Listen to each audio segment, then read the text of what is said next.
ಮಾತಾಡಿದ್ರೆ ಏನಾದರೂ ಶಿವಣ್ಣ ಅವ್ರ ಬಗ್ಗೆ ಹೇಳಿದ್ದಕ್ಕೆ ಕೇಳ್ತಾ ಇದ್ದೀನಿ.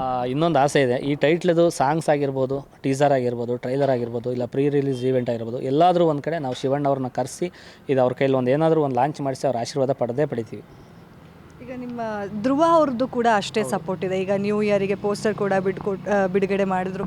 ಸರ್, ಒಂಥರ ನೀವು ಲಕ್ಕಿ ಆಗಿಬಿಟ್ಟಿದ್ದೀರಾ ಇವಾಗ. ಅಂದರೆ ಎಲ್ಲ ಥರ ದೊಡ್ಡ ದೊಡ್ಡ ಸ್ಟಾರ್ ಬಳಗನೇ ನಿಮ್ಮ ಬೆನ್ನೆಲುಬಾಗಿ ನಿಂತಿದೆ. ಇದ್ರ ಬಗ್ಗೆ ಏನು ಹೇಳ್ತಾರೆ? ಎಷ್ಟು ಖುಷಿ ಆಗ್ತಾ ಇದೆ?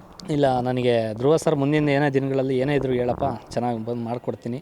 ಆ ಪೋಸ್ಟರ್ ನೋಡಿ ಖುಷಿಯಾದರು. ತುಂಬ ಚೆನ್ನಾಗಿದ್ದೀರಾ, ಏನು ಜಿಮ್ ಗಿಮ್ ಎಲ್ಲ ಮಾಡಿರೋ ಹೆಂಗಿದ್ದೀರಾ, ಒಳ್ಳೇದಾಗಲಿ, ಒಳ್ಳೆ ಪೋಸ್ಟರ್ ಬಿಟ್ಟಿದ್ದೀರಾ ಹೊಸ ವರ್ಷಕ್ಕೆ, ನಿಮ್ಮ ಚಿತ್ರತಂಡಕ್ಕೆ ಒಳ್ಳೇದಾಗಲಿ ಅಂದರು. ಮತ್ತು ನಮ್ಮ ವಸಿಷ್ಠಣ್ಣ ಅವರು ಕೂಡ ಚೆನ್ನಾಗಿ ಒಳ್ಳೆ ಸಪೋರ್ಟಿಗೆ ನಿಂತಿದ್ದಾರೆ. ಡಾಲಿ ಧನಂಜಯ ಸರ್ ನಿಂತಿದ್ದಾರೆ. ಮತ್ತು ದುನಿಯಾ ವಿಜಯ್ ಸರ್, ನಾನು ಅವ್ರಿಗೆ ಆ್ಯಕ್ಚುಲಿ ಫ್ಯಾನೇ. ಅವರು ಬೆನ್ನೆಲುಬಾಗಿ ನಿಂತಿದ್ದಾರೆ. ಗೊತ್ತಿಲ್ಲ ನಮಗೆ ದುನಿಯಾ ವಿಜಯ್ ಸರ್ ಆಗಿರ್ಬೋದು, ಉಪೇಂದ್ರ ಸರ್ ಆಗಿರ್ಬೋದು, ಯಾರ ಕೈಲಿ ನಾವು ಏನು ಮಾಡಿಸ್ತೀವಿ ಗೊತ್ತಿಲ್ಲ. ಒಟ್ಟು ನಮ್ಮ ಸಿನಿಮಾದಲ್ಲಿ ಪ್ರತಿಯೊಬ್ಬರು ಏನೇನಿದ್ದಾರೆ ಎಲ್ಲರ ಕೈಲಿ ಒಂದೊಂದು ಏನಾದರೂ ಲಾಂಚ್ ಮಾಡಿಸ್ತೀವಿ. ಹಾಗೆ ನನ್ನ ಕೊನೆ ಪ್ರಶ್ನೆ, ಈಗ ನಿಮ್ಮನ್ನು ನೋಡಿದ್ರೆ ಫುಲ್ ಫಿಟ್ಟಾಗಿ ಗಡತ್ತಾಗಿ ಕಾಣಿಸ್ತಾ ಇದ್ದೀರಾ ಪೋಸ್ಟರಲ್ಲಿ ಎಲ್ಲ. ಫಸ್ಟು ನೋಡಿದ್ದೀವಿ ನಾವು ನಿಮ್ಮನ್ನು, ಇವಾಗೂ ನೋಡ್ತಾ ಇದ್ದೀವಿ. ಅದು ಹೆಂಗೆ ಅಷ್ಟು ಟ್ರಾನ್ಸ್ಫಾರ್ಮೇಷನ್ನು ಆ ಥರ?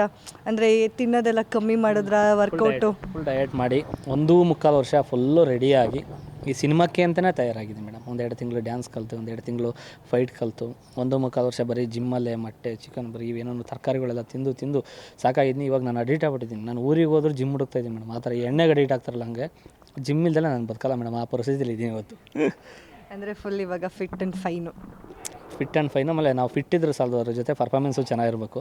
ಹಾಗಾಗಿ ನಾವು ಏನು ಬಾಡಿ ಮಾಡಿದ್ದೀವಿ ಅದರ ಡಬಲ್ ನಾವು ಪರ್ಫಾರ್ಮೆನ್ಸ್ ಕೊಟ್ಟಿದ್ದೀವಿ ಮೇಡಮ್. ನನಗೆ ಕಾನ್ಫಿಡೆಂಟ್ ಇದೆ. ಈಗ ನಿಮ್ಮೂರಲ್ಲೆಲ್ಲ ಹೆಂಗೆ ರಿಯಾಕ್ಷನ್ ಬರ್ತಾಯಿದೆ, ರೆಸ್ಪಾನ್ಸ್ ಬರ್ತಾಯಿದೆ? ಯೂಶಲಾಗಿ ನೀವು ಕಾಮಿಡಿ ಕಿಲಾಡಿಗೆ ಬಂದಾಗಲೇ ಒಂದಷ್ಟು ಸಪೋರ್ಟ್ ಸಿಕ್ಬಿಟ್ಟಿರುತ್ತೆ. ಈಗ ಸಿನಿಮಾ ಮೂಲಕ ಎಂಟ್ರಿ ಕೊಡ್ತಾ ಇದ್ದೀರಾ.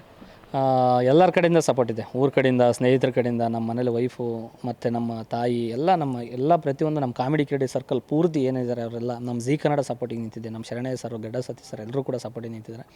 ಈ ಸಿನಿಮಾ ಗೊತ್ತಿಲ್ಲ ಏನೋ ಒಂದು ಒಳ್ಳೆಯದಾಗುತ್ತೆ ಅನ್ನೋ ಒಂದು ಕಾನ್ಫಿಡೆಂಟು ಪ್ರತಿಯೊಬ್ಬರಲ್ಲೂ ಇದೆ. ಸರ್, ಹಾಗೆ ನನ್ನ ಕೊನೆ ಪ್ರಶ್ನೆ, ಸ್ಮಾಲ್ ಸ್ಕ್ರೀನ್ಗೂ ಬಿಗ್ ಸ್ಕ್ರೀನ್ಗೂ ಇರುವಂತಹ ಬಿಗ್ ಡಿಫ್ರೆನ್ಸ್ ಏನು? ತುಂಬ ಇದೆ ಮೇಡಮ್. ಅದರಲ್ಲಿ ನಾವು ಸ್ಪೀಡಾಗಿ ಡೈಲಾಗ್ ಹೇಳ್ತೀವಿ, ಪಟ ಪಟ ಪಟ ಪಟ ಪಟ ಅಂತ ಹೇಳ್ತೀವಿ. ಬಟ್ ಇದರಲ್ಲಿ ಹಂಗೆ ಆಗಲ್ಲ.